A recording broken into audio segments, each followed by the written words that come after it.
অভিশপ্ত অশ্বমেধের অপ্রাকৃতিক দুনিয়ায় আপনাদের স্বাগত।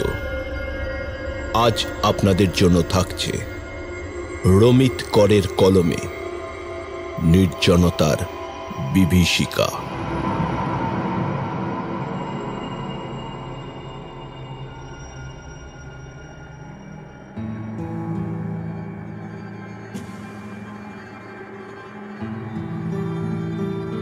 ভয় মানুষের সহজাত প্রবৃত্তি। কথায় আছে, মানুষ যতই সাহসী হোক না কেন, নির্জনতার অন্ধকারে গা ছমছম করে ওঠা খুব স্বাভাবিক। ঠিক এই রকমই রাজস্থানের জ্ঞানীখাতি নামক এক শহরের বুকে অবস্থিত এক বিশাল আকার রাজবাড়ি ভূপেন্দ্র ভিলা।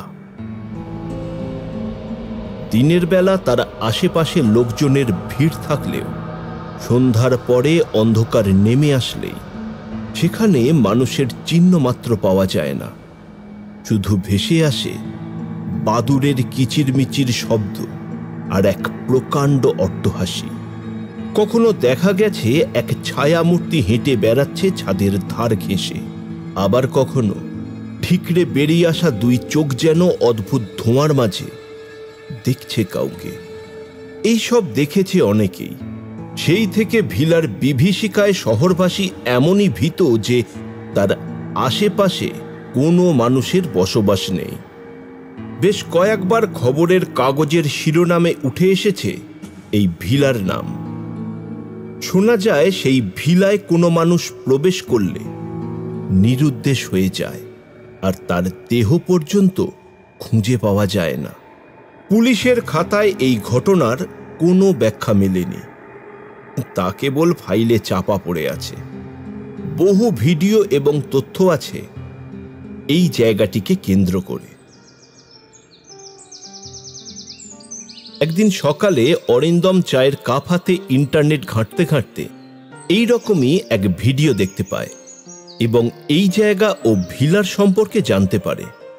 সে এবং তার 3 বন্ধু মিতালি, সৌম্য এবং প্রদীপ্তা এই রকম এক জায়গায় গিয়ে রাত কাটানোর স্বপ্ন দেখেছে। তবে এই বিষয়ে তার বাড়ির লোকের সম্মতি বিশেষ একটা পায়নি। তাই নিজেই জায়গাটা সম্পর্কে কিছু তথ্য সংগ্রহ করে সাথে সাথে সৌম্যকে ফোন করে।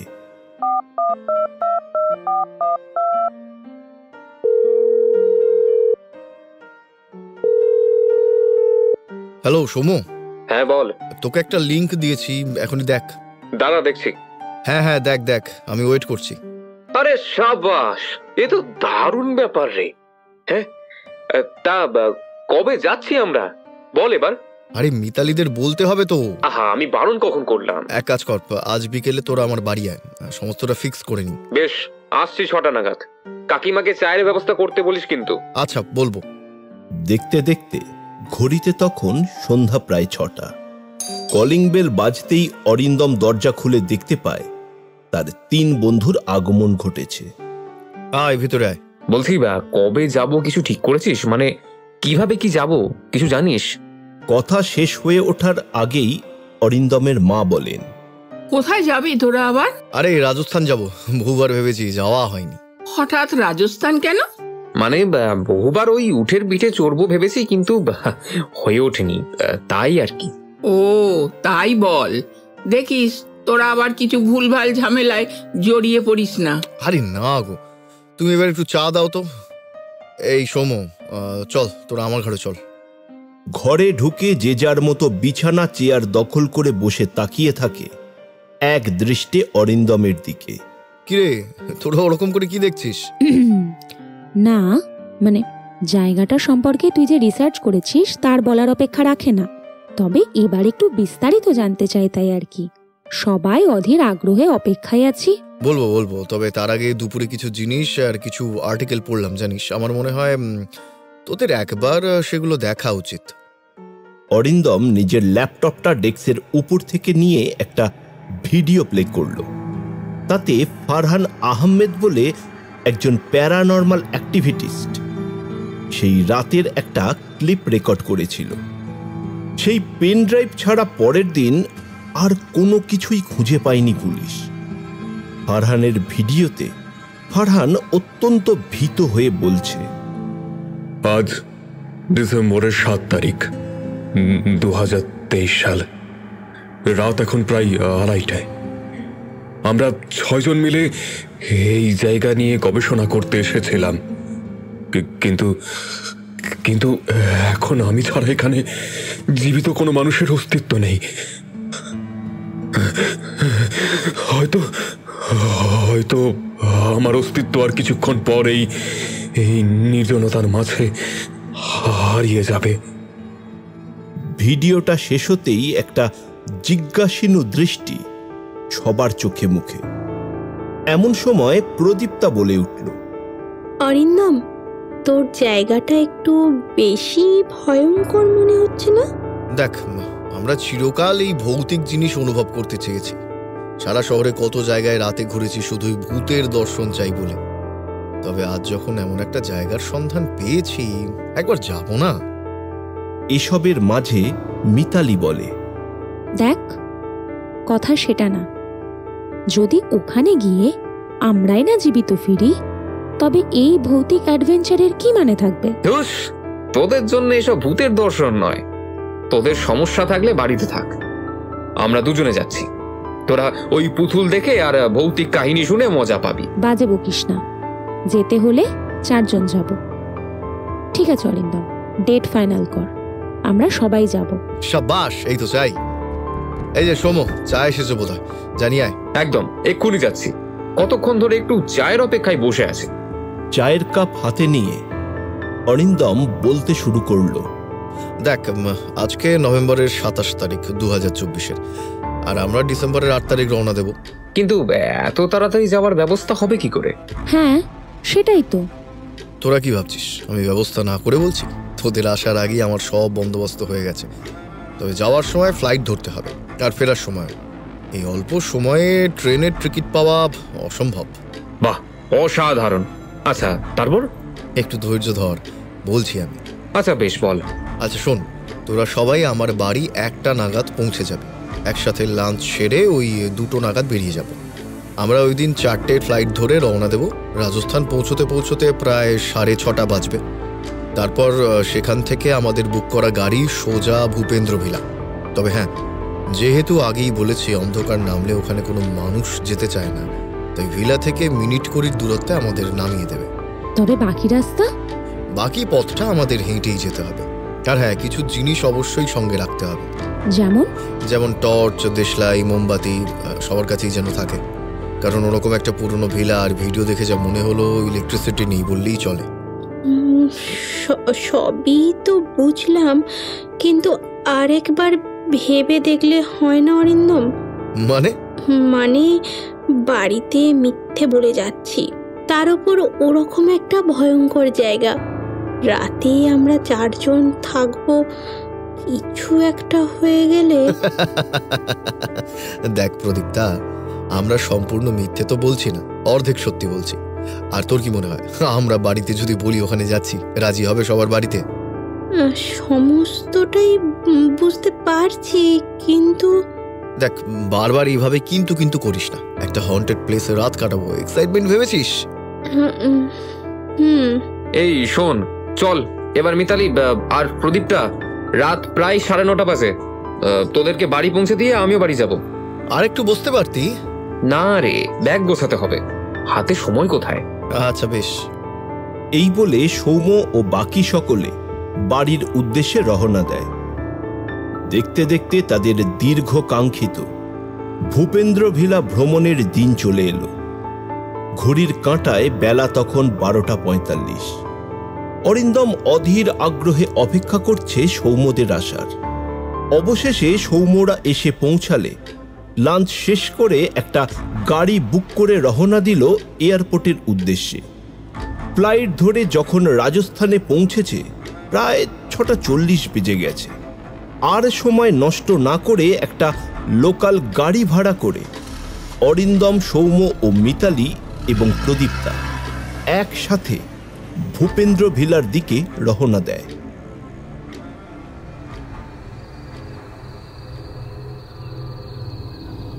তারা এখন রাজস্থানের একটি ছোট্ট গাঁয়ে পৌঁছেছে।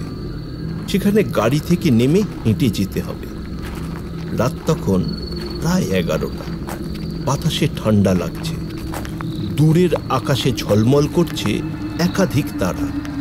কিন্তু ভিলার কাছাকাছি পৌঁছানোর সাথে সাথে চারপাশে এক অদ্ভুত শূন্যতা অনুভব করে ওরা। দেখ, তোরা যা বলছিলি এখন বুঝতে পারছি। খুব ভুল বলিস রে। তবে একবার গিয়ে দেখলে আর ফিরে আসতে ইচ্ছা করবে না। কি আর বল, এখন শুধু অপেক্ষা সচক্ষে কিছু দেখার। যেহেতু এতদিন অপেক্ষা করেছি, এখন কিছু না কিছু তো দেখতে পাবোই। তবে কি আমাদের এমন অবস্থায় পড়তে হবে যে ফিরে আসাই দায় হয়ে যাবে? এই ধরনের ভৌতিক জায়গায় আমি ভেবেছিলাম কখনো না কখনো দেখতে যাব, কিন্তু এখন ভাবছি না আসলেই বোধহয় ভালো হতো। ভয় পেয়ে কি লাভ? এসব দেখে ভয় পাওয়ার কিছু নেই। যতক্ষণ না পর্যন্ত কিছু ঘটছে ততক্ষণ তো কিছু বলা যাচ্ছে না। কিছুক্ষণ পর 4 জন এসে পৌঁছালো ভিলার সামনে। ভিলার বিশাল কাঠামো তখন একেবারে অন্ধকারে ঢেকে গেছে। তারা সবার আগে ভিলার কাছাকাছি পৌঁছে কিছুটা সময় চুপ করে দাঁড়িয়ে থাকে। প্রকাণ্ড গেটটা খুলতে জংধরা গেটের একটা কচমচ শব্দ। কিছু দূরে এগিয়ে তারা একটা বড় কাঠের দরজা দেখতে পায়, যেটা সম্ভবত বহুদিন ধরে বন্ধ। দরজা খোলার সাথে সাথে ভেতরে একটা হালকা তাপ অনুভূত হলো। ভিতরে প্রবেশ করেই তারা একটি হল ঘরে এসে পৌঁছায়। ঘরগুলো পুরোপুরি সুরক্ষিত, তবে ভিতরে এক ধরনের স্তব্ধতা যেন ভেদ করা যায় না। একেবারে নিঃশব্দ এখানে। ভেতরে কি যেন অন্য একটা অনুভূতি আছে। মনে হচ্ছে এটাই আসল রহস্য। তোরা মনে রাখিস, যা কিছু ঘটবে আমরা একসাথেই থাকবো। তারা দরজা খুলে ভেতরে ঢুকতেই অন্ধকারের মধ্যে অদ্ভুত কিছু শব্দ এবং বাতাসের হালকা গুঞ্জন শোনা যেতে লাগল। হাঁটতে হাঁটতে তারা ভিলার ভিতরে এক খালি ঘরে এসে পৌঁছালো। ঘরটির চারিপাশে একটা হালকা নীলচে ধোঁয়ার আস্তরণে ঢাকা, যেন কিছুক্ষণ আগে সেখানে কারোর উপস্থিতি ছিল। তাদের আগমনে সে বা তিনি অন্যত্র চলে গেছেন। এটা কি হচ্ছে? মনে হচ্ছে কেউ আমাদের দেখছে। জানি না, তবে কিছু মনে হলে সঙ্গে সঙ্গে বলবি। ঘরটির একপাশে তারা একটি পুরনো কাঠের সিঁড়ি দেখতে পায়, যা একেবারে উপরে উঠে গিয়েছিল। তাদের মনেই হচ্ছিল কোথাও একটা গভীর রহস্য হয়তো লুকিয়ে আছে। উঠি, দেখি কি আছে ওপরে। প্রথমে অরিন্দম এগিয়ে গিয়ে সিঁড়ি বেয়ে উপরে উঠল। তারপর একে একে বাকিরা তাকে অনুসরণ করল। সিঁড়ির উপরে ওঠার পর তারা একটি হল ঘরে প্রবেশ করল। আগের ঘরগুলোর চেয়ে এই ঘরটির অভ্যন্তরের অন্ধকার যেন আরো বেশি গাঢ়। পরিবেশ যেন আরো বেশি অস্বস্তিকর। মিতালি কিছু একটা শুনতে পেয়ে থমকে দাঁড়ালো। শুনেছিস? এটা কি ছিল? একেবারে কিছু শুনছি না যে তা নয়, কিন্তু কিন্তু কিছু না কিছু হচ্ছে হচ্ছে আমার মনে হচ্ছে কিছু না কিছু হচ্ছে। সবার চোখে ভয় যেন স্পষ্ট হয়ে উঠেছিল এবং কিছু অদ্ভুত ঘটনার সাক্ষী হতে চলল ওরা।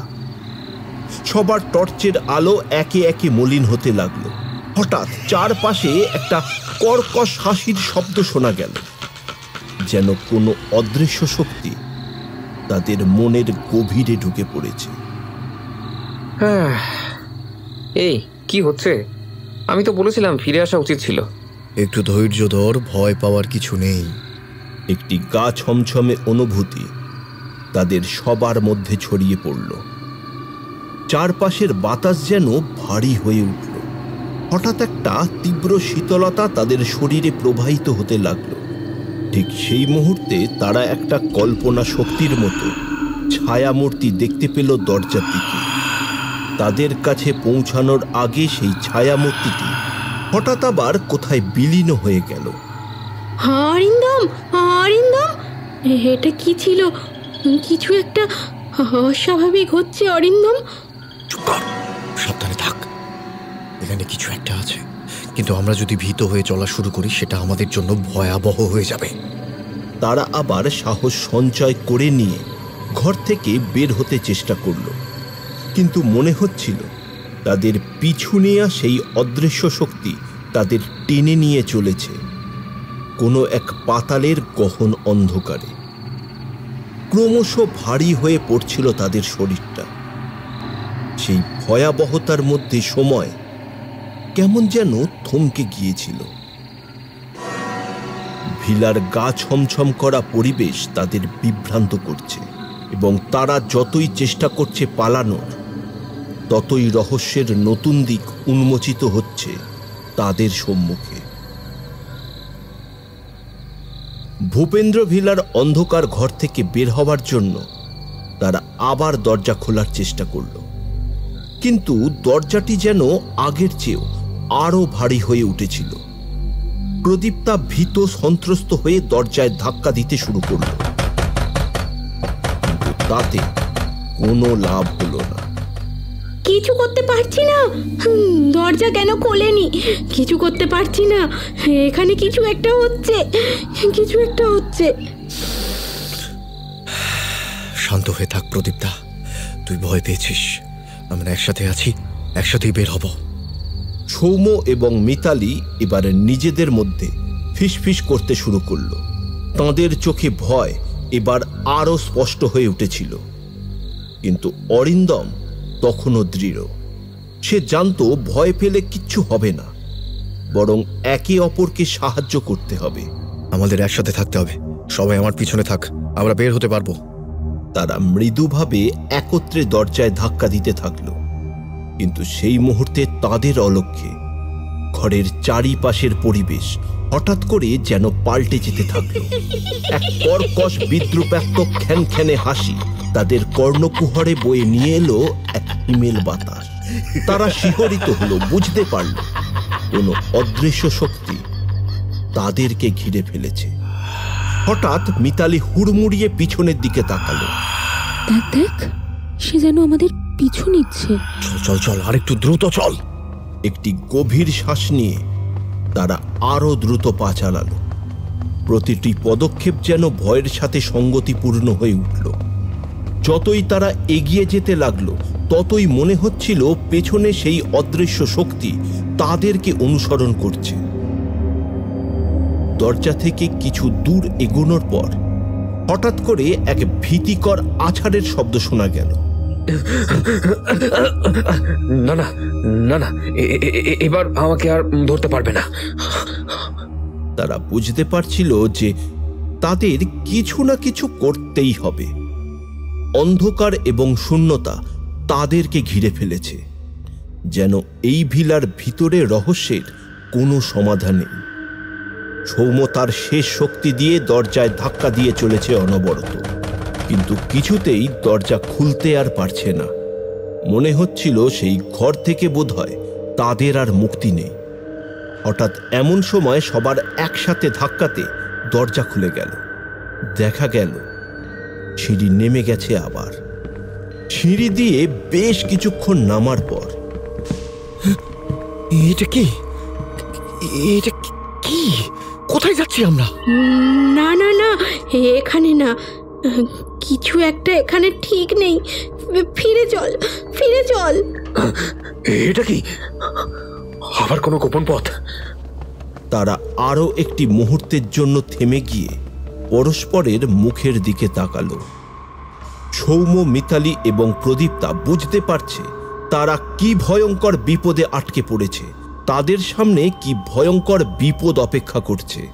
তবে অরিন্দমের ভিতর এক অদৃশ্য সাহস বাকি তিনজনের মনে আশার আলো তখনও নিভে যেতে দেয়নি।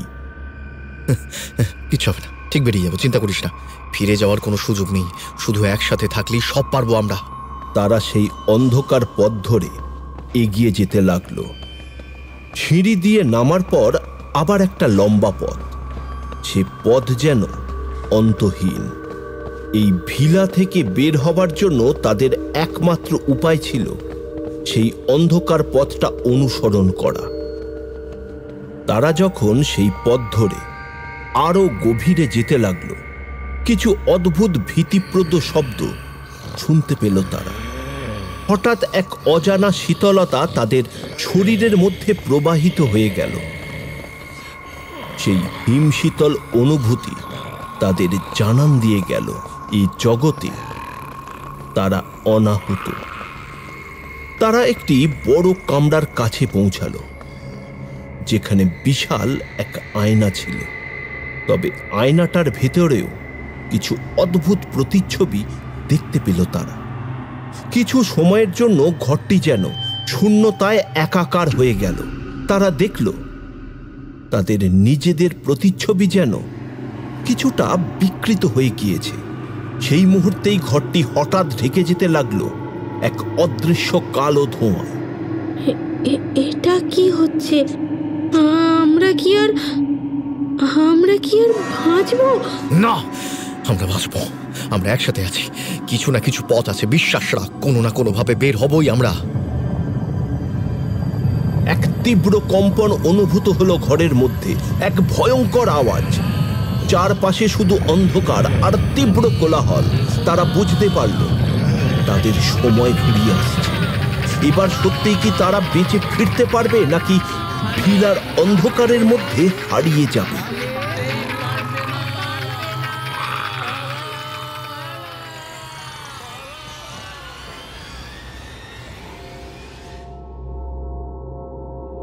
ভূপেন্দ্র ভিলার ভেতরে অন্ধকার যেন আরো গভীর থেকে গভীরতর হয়ে উঠেছে। একের পর এক ধোঁয়ার কুণ্ডলী, অদ্ভুত শব্দ আর বিকৃত প্রতিচ্ছবি তাদের পেছনে ধাওয়া করে চলেছে ক্রমাগত। তবে তারা আর পিছনে ফিরে না তাকিয়ে অনবরত হেঁটে চলেছে। তাদের সামনে এক অজানা শূন্যতা যেন অপেক্ষা করছিল। একটু এগোতেই আবার সেই অদ্ভুত কামরার মধ্যে ঢুকে যাওয়ার পরে তারা বুঝতে পারল তারা আর কোনোভাবেই ফিরতে পারবে না। এই ভিলা যেন এক মায়াময় গোলকধাঁধায় পরিণত হয়েছে তাদের কাছে। কিছু একটা হচ্ছে এখানে, আমাদের একসাথে থাকতে হবে, ভয় পেলে চলবে না। কি হচ্ছে অরিন্দম? তুই না বলেছিলি সব ব্যবস্থা থাকবে? তাহলে এটা কি? কিছু একটা ঘটে যাচ্ছে। এটা কি কোনো গেম? আমরা কি কোনো ভয়ানক ট্র্যাপের মধ্যে পড়েছি? আরে আরে আরে কোনো কিছুই হয়নি, বলছি শোন, কোনো কিছুই হয়নি। আমাদের ফোকাস রাখা দরকার। দম বন্ধ করা পরিবেশে শ্বাসরুদ্ধকর অবস্থায় তারা খুব স্পষ্ট শুনতে পাচ্ছে তাদের পিছনে অনুসরণরত এক অস্ফুট পদধ্বনি।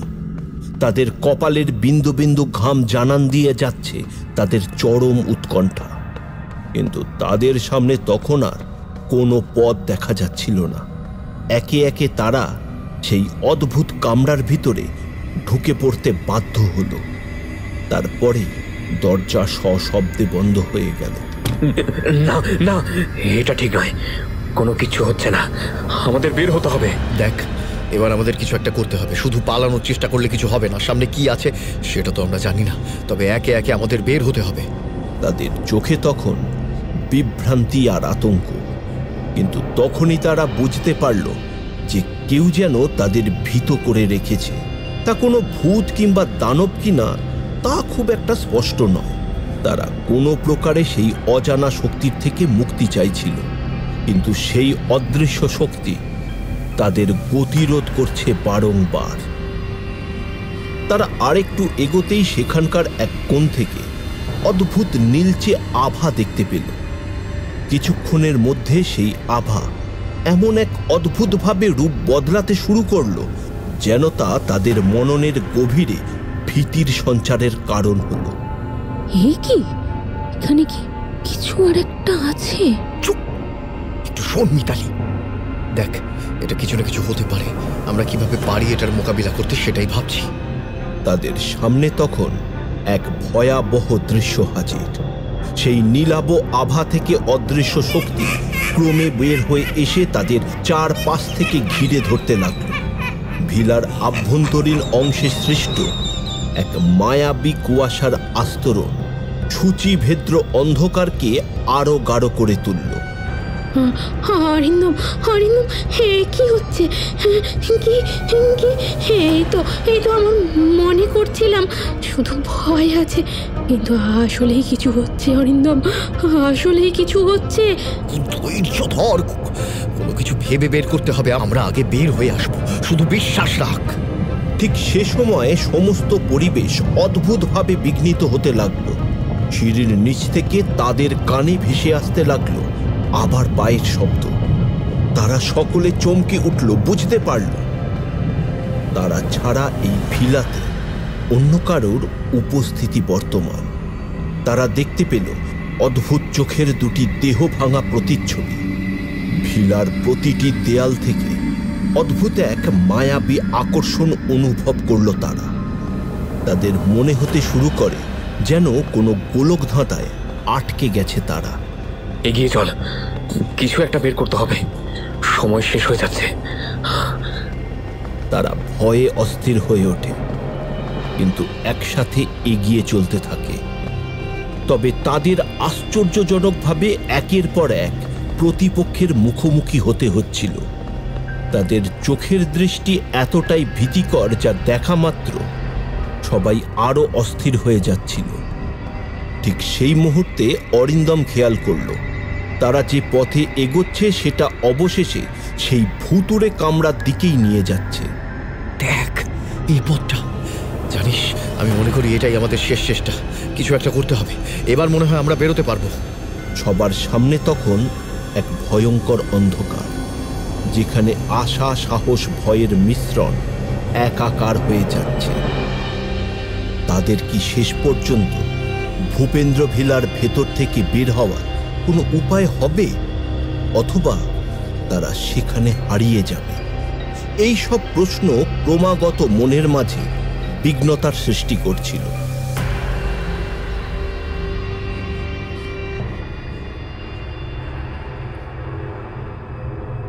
অরিন্দম, সৌম্য, মিতালি ও প্রদীপ্তা চারজন একত্রে এক অদ্ভুত অন্ধকার কক্ষে আটকা পড়েছিল। ঘরটি ছিল পুরানো, ভাঙা জানালা দিয়ে বাইরের কোনো আলো ঢুকছিল না। তারা বুঝতে পারছিল না কিভাবে এর থেকে বের হবে। তাদের শরীরের প্রতিটি রোম শিউরে উঠছিল। চারপাশে শুধু তীব্র নিস্তব্ধতা আর ভয়ঙ্কর চাপের মাঝে আটকে গেছে তারা।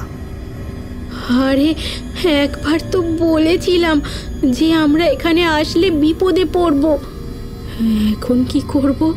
জানি, কিন্তু আমাদের আরো কিছু সময় থাকতে হবে। এখন যদি ছুটতে শুরু করি তাহলে কোথাও নিরাপদে পৌঁছানোর কোনো উপায় নেই। ঠান্ডা মাথায় সবকিছু করতে হবে। অরিন্দম, তুই বলেছিলি একবার বের হতে হবে। ঠিক আছে, এখন কি আমাদের রাস্তাটা খুঁজে পাওয়া যাচ্ছে? আরে কোথায় যাব, কিভাবে বের হব? আমার কিন্তু এসব একদম ঠিক মনে হচ্ছে না। এখানে যদি কিছু ঘটে যায়? শোন, আমরা ভয় পেলে চলবে না, আমাদের নিজেদের মনোযোগ রাখতে হবে। কিন্তু গা ছমছম করা এই জায়গায় বের হওয়া একদম সহজ নয়। মাথা ঠান্ডা রেখে পরবর্তী পদক্ষেপ নিতে হবে। ঠিক তখনই একটি আওয়াজ শোনা গেল, তার সঙ্গে অদ্ভুত শব্দ, যেন সারা ভিলা থেকে কিছু একটা বের হচ্ছে। তাদের পা যেন হালকা হয়ে গিয়েছিল। ভয় তীব্র হয়ে উঠল। কোনো কিছু যেন তাদের দিকে এগিয়ে আসছিল। এটা কি? আমি কিছু শুনতে পাচ্ছি, কারা যেন এগিয়ে আসছে। কিছু শুনেছিস? আমাদের চারপাশে কিছু চলছে। এগো, দ্রুত এগো, এগো। তারা দ্রুত পা বাড়ালো, তবে তাদের পা যেন মাটি থেকে উঠছিল না। এমন সময় হঠাৎ করেই তাদের সামনে এক অদ্ভুত আলোর ঝলকানি দেখতে পেল। আলোটা দ্রুত ছোট হয়ে গেল এবং এক বিকৃত ভয়ানক চেহারা তৈরি হলো।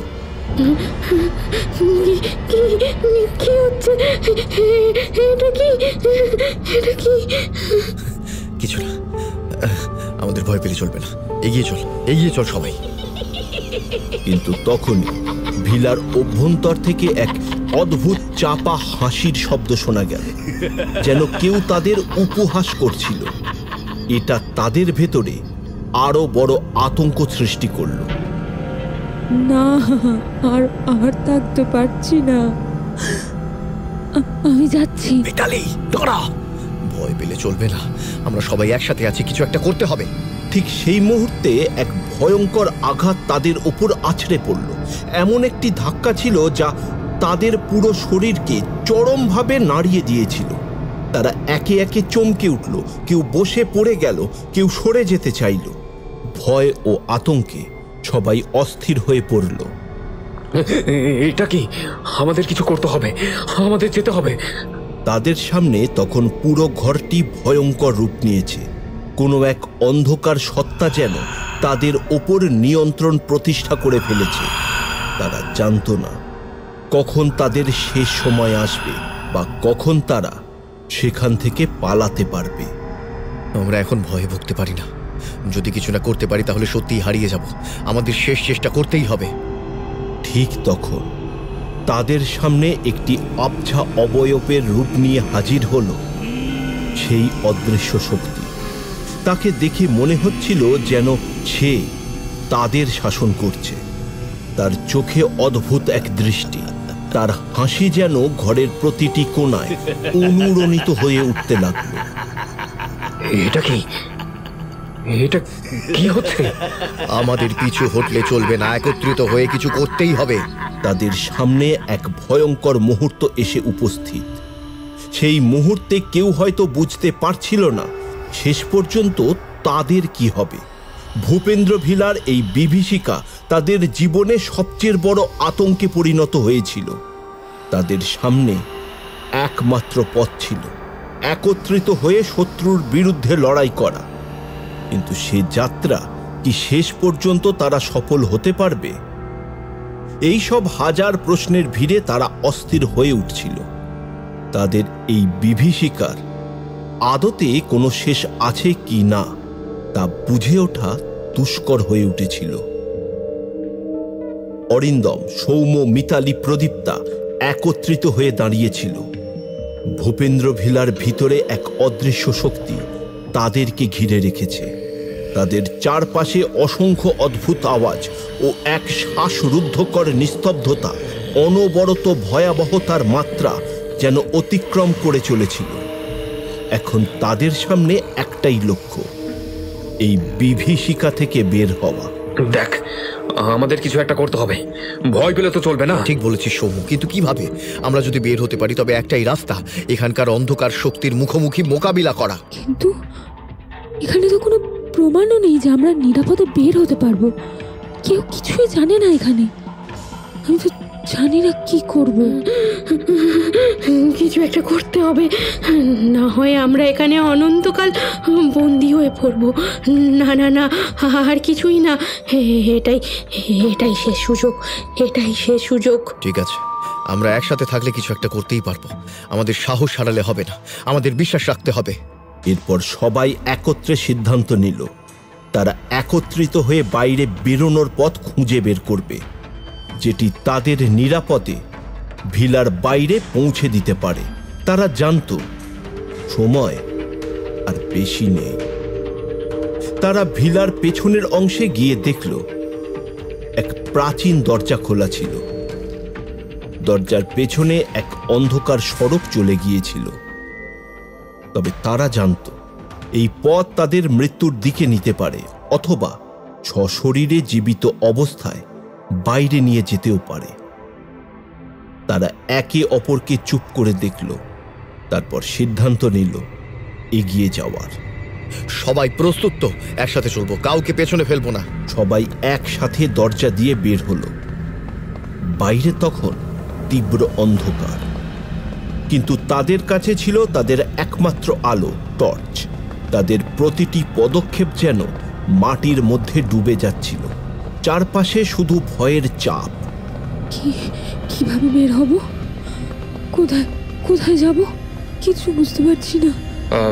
আমরা এখন একটাই কাজ করতে পারি। প্রথমত আমাদের নিরাপদ কোনো জায়গায় পৌঁছাতে হবে, তারপর যা হবার হবে। তারা তখন বুঝতে পারল এই পথে গিয়ে তাদের সামনে আরো বিপদ অপেক্ষা করছে। কিন্তু তাদের শেষ আশা ছিল তাদের একে অপরের পাশে দাঁড়িয়ে থাকতে হবে এই ভয়ঙ্কর যাত্রায়। হঠাৎ কিছু দূরে এক ঝলকানো আলো দেখা গেল। তারা সবাই একসাথে দ্রুত সেই দিকে এগিয়ে যেতে শুরু করল। কিন্তু যত কাছে তারা পৌঁছাচ্ছিল ততই ওই আলো আরো অদ্ভুত ও শক্তিশালী হয়ে উঠছিল। তাদের পা যেন আর এগোচ্ছিল না। দেখো, সেই সেই আলো কি? সেই আলো এক গভীর ঘূর্ণন সৃষ্টি করে তাদের সামনে এক বিশালাকায় দরজা খুলে দিল। সেখানে এক অদ্ভুত চেহারা দাঁড়িয়ে। তার চোখ ছিল গভীর ও ভয়ঙ্কর। তার মুখের হাসি যেন তাদের পিছু তাড়া করছিল। কিন্তু তাদের চোখের সামনে এক মুহূর্তে এক ভয়ঙ্কর দৃশ্য ঘটে যায়। এটা কি এখানে? আলোটা হঠাৎ অদৃশ্য হয়ে যায় আর সেই অদ্ভুত চেহারা আরো কাছাকাছি চলে আসে। তারা চারজন একসাথে পেছনে হাঁটতে চেষ্টা করলো, কিন্তু এমন মনে হচ্ছিল তাদের শরীর আর চলছিল না। তাদের হাত পা যেন শক্ত হয়ে গেছে। না না না না না না, এটা কি হতে পারে? তারা বুঝতেই পারছিল না যে ওই অন্ধকার মুখটির কাছ থেকে তারা কিভাবে পালাবে। এক মুহূর্তের জন্য তারা সবাই স্তব্ধ হয়ে দাঁড়িয়েছিল। তারপর এক ভয়াবহ গর্জন, সেই সত্তা তাদের দিকে এগিয়ে আসতে শুরু করলো, যেন এটি তাদের শেষ মুহূর্ত। নয়, না, এখন আর দেরি করতে পারবো না। চারপাশ থেকে অদ্ভুত একটি অশুভ শক্তি তাদেরকে ঘিরে ফেলল। মিতালি, সৌম্য, প্রদীপ্তা আর অরিন্দম একে অপরকে দেখে হতভম্ব হয়ে গেল। কিভাবে তারা পালাবে তারা জানত না। তাদের কাছে ছিল শুধুমাত্র ভয় আর অন্ধকার। এভাবে অরিন্দম এবং তার বন্ধুরা ভূপেন্দ্র ভিলার বিভীষিকার এক অজানা মৃত্যুর পথে হাঁটছিল। তাদের জীবন আর কিচ্ছু না, তখন এক ভয়ঙ্কর নাটক, যেখানে ভয়ের কড়া তাদের শ্বাস আটকে দিয়েছিল এক প্রকার। তারা সত্যিই কি পালাতে পারবে, নাকি ভূপেন্দ্র ভিলার অন্ধকার তাদের গ্রাস করবে চিরদিনের মতো? ভূপেন্দ্র ভিলার ভেতরে চারজন একে অপরকে শক্ত করে ধরে দাঁড়িয়ে থরথর করে কাঁপছে। চারপাশের অন্ধকার যেন তাদের কুড়ে কুড়ে খাচ্ছে। তারা খুব ভালো বুঝতে পারছে ফিরে যাওয়ার আর কোনো পথ নেই। যতই তারা এগিয়ে যাচ্ছিল ততই চারপাশে এক অদ্ভুত শীতলতা বাড়ছিল, যেন অন্ধকারের এক অসীম শক্তি তাদের শোষণ করতে চায়। শুনতে পাচ্ছিস তো আওয়াজগুলো? এই অন্ধকারে আমরা কোথায় যাচ্ছি? কিছু তো ঠিক মনে হচ্ছে না। এখানে কেউ আছে? আমাদের গতিবিধি লক্ষ্য করে চলেছে শুধু, পাহাড় চলছে না। আর আমরা কেন এখানে? এই জায়গায় যদি কিছু হয় তাহলে কি হবে আমাদের? আমরা কেমন করে বাঁচবো? তোরা জানিস আমাদের আর কিছুই করার নেই, শুধু একে অপরকে সাহায্য করতে হবে, একসাথে থাকতে হবে। তাদের একে অপরকে দৃঢ়ভাবে ধরে রেখে অরিন্দম এগিয়ে যেতে শুরু করলো। সে জানতো এখান থেকে পালানো সম্ভব, কিন্তু তাদের একত্রিত হয়ে থাকতে হবে। কেবল একে অপরের পাশে থাকলে এই অন্ধকার শক্তির মোকাবিলা করা সম্ভব। সবাই একে অপরকে সাহস জুগিয়ে এগিয়ে যাচ্ছিল, কিন্তু হঠাৎ ভিলার এক কোণ থেকে ভেসে আসলো এক অদ্ভুত আওয়াজ, যেন অন্ধকারের গভীর থেকে ভেসে আসছে কোনো ভয়ঙ্কর সত্তা। সেই আওয়াজ যেন বেঁচে থাকার শেষ সুযোগের সংকেত দিল। ছুটে চল, সেই দরজাটা খুঁজে বের কর। তার নির্দেশের সাথে সাথেই তারা ছুটে চলল। পথটা এতটাই দীর্ঘ আর অন্ধকার ছিল যে তাদের শরীরের পুরোপুরি শক্তি নিঃশেষ হয়ে যাচ্ছিল। তারা জানত কোনো কিছু হয়তো তাদের পিছনে ছুটে আসছে। সেই অদ্ভুত মুখটি, যে হাসি তাদের অন্তর জ্বালিয়ে দিয়েছিল, মনে হচ্ছিল সে কখনোই তাদের পিছু ছাড়বে না। তবে অরিন্দম দৃঢ় প্রতিজ্ঞ। এই ভয়কে জয় করতে হবে, একসাথে সবাই একবার বেরোতে হবে। তাদের পায়ের আওয়াজ আরো দ্রুত হচ্ছিল।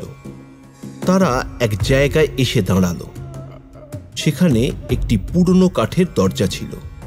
দরজার উপরে এক অদ্ভুত শিলমোহর, যেন কোনো অশুভ এক শক্তি তাকে বন্ধ করে রেখেছে। চারজন একে অপরের দিকে তাকালো।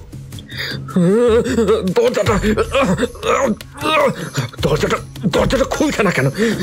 কিছু একটা হচ্ছে। এই দরজাটা খুলছে না কেন? আমরা একসাথে চেষ্টা করি, এটা খুলবেই। তারা একসাথে জোর দিয়ে দরজাটি ঠেলে ধরে দরজাটি খুলে ফেলল। ঠিক তখনই চারপাশে অদ্ভুত এক আলো ফুটে উঠল, যা এতটাই তীব্র ছিল যে তাদের চোখে তা অসহনীয় হয়ে উঠেছিল। সেই আলো থেকে বেরিয়ে এলো একটি বিভীষিকাময় হাসি, যেন তা দিকভ্রষ্ট মানুষের কাছে শাসকের মতো উপস্থিত হয়ে উঠল। সেই অন্ধকার মুখটি তাদের সামনে দাঁড়িয়েছিল। তার চোখে ছিল এক ভীতিকর শূন্যতা এবং তার হাসি যেন তখনও জীবন্ত। এখন তাদের পালানোর আর কোনো উপায় নেই। তোমরা কোথাও পালাতে পারবে না, এটাই তোমাদের শেষ মুহূর্ত। কোনো শক্তি তোমাদের রক্ষা করতে পারবে না। তাদের চোখে মুখে ভয়, তাদের হাতগুলো একে অপরকে শক্ত করে ধরে। তারা জানত এটাই তাদের শেষ সুযোগ। অরিন্দম তখনই অনুভব করল দরজার ওপারে ভেসে আসা আলো কেমন যেন তাদের দিকেই এগিয়ে আসছে। সে জানত একমাত্র এখন যদি তারা একত্রে না থাকে, তাহলে আর কেউ বাঁচবে না। না, আমরা একত্রে থাকলে সবকিছু জয় করতে পারবো। এমন সময় দরজা খুলে গিয়ে সেই অদৃশ্য এক শক্তি তাদের চারপাশে ঘিরে ফেলল। তাদের শরীর শিহরিত হয়ে উঠল, চোখে এক অদ্ভুত আলোর ঝলকানি। তারা অনুভব করলো যেন কোনো অশুভ শক্তি তাদের মধ্যে ঢুকে যাচ্ছে। ঠিক তখনই চারজন একসাথে চিৎকার করে বলল, আমরা পারবো, আমরা পারবো, আমরা পারবো, আমরা পারবো, আমরা পারবো, আমরা পারবো, আমরা পারবো। তাদের চিৎকারে চারপাশে এক তীব্র আর্তনাদ ভেসে আসলো। তারা দেখতে পেল সেই অশুভ অন্ধকার শক্তি তাদের মনোবলের কাছে হার মানছে। সেই ভয়াবহ মুখ ধীরে ধীরে অদৃশ্য হতে লাগলো এবং তারা একসাথে বের হয়ে এলো সেই অভিশপ্ত ভিলার বাইরে।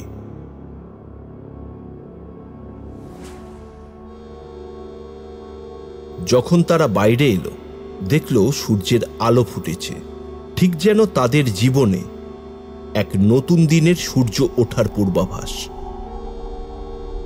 কিন্তু তাদের চোখে, হৃদয়ে ও মনে এক ভয়াবহ স্মৃতি ছিল। ভূপেন্দ্র ভিলা, যে ভয়ার্ত স্থানে তাদের জীবন আর মৃত্যুর সীমান্ত টেনে দিতে পারত সেই ভয়াবহ শক্তি। তারা জানত এই ভয়ার্ত জায়গাটি আর কখনো তাদের সামনে আসবে না, কিন্তু তাদের হৃদয়ের গভীরে ভূপেন্দ্র ভিলার সেই মুখ, সেই ভয়াবহ হাসি তাদের তাড়া করে বেড়াবে আজীবন।